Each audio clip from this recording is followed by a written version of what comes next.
plenty of... You mentioned that the man on fire was crushed under Sahelanthropus in its hangar. Yeah. He was caught under the wheels of its transport platform. But his body wasn't found. What? We searched the area the moment we arrived, but there was no trace of him. I wasn't hallucinating. I know. I trust you on that. That means someone must have taken the body. But when I got there, everything was still as it was. Even Skullface hadn't been touched. I can't see a reason to sneak into a place like that and drag out the biggest, heaviest guy there. What are you getting at? The only option left is... he got up and walked away.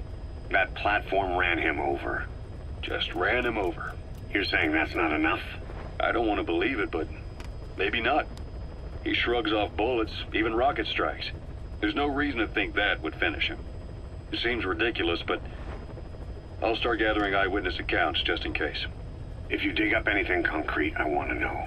You'll be the first, if I dig anything up. But I hope to hell I don't. No kidding.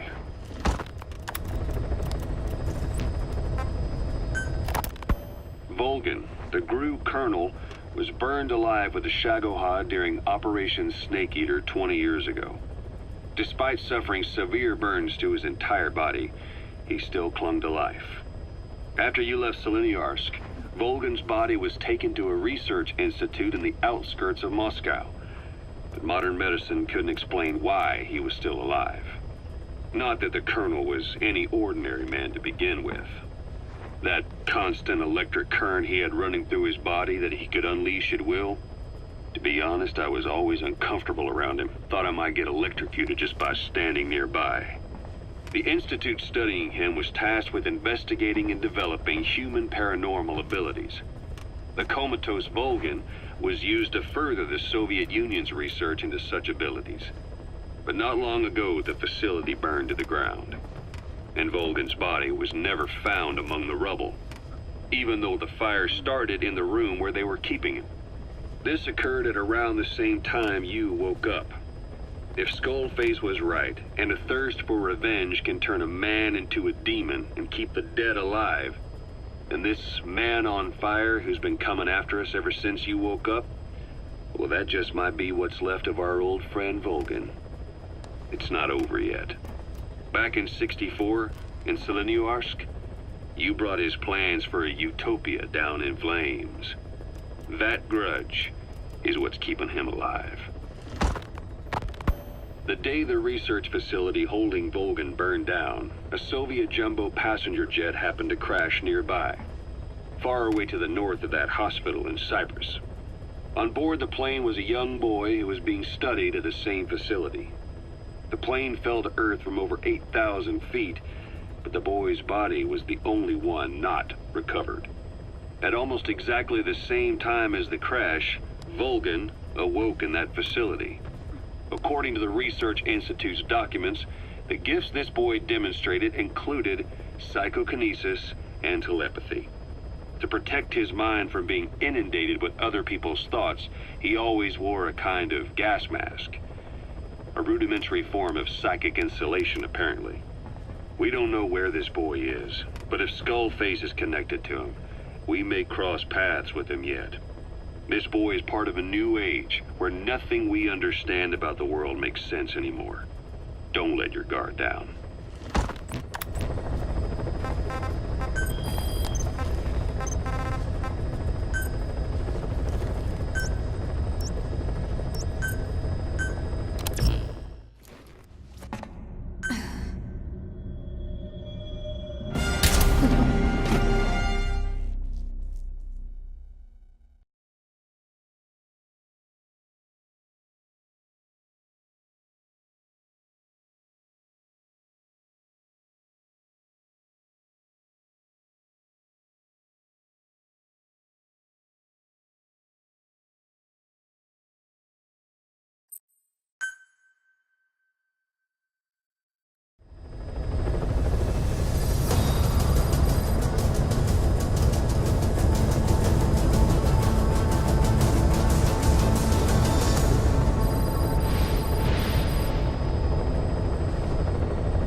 kids who escaped.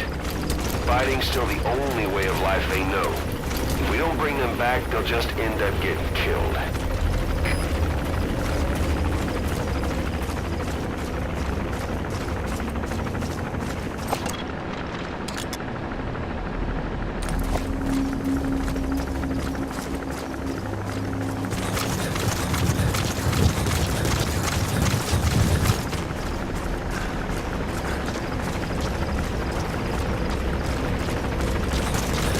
Boss, get down. The enemy's sniper. Stay low and crawl along the ground. That should enable you to sneak past enemies.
supply droid.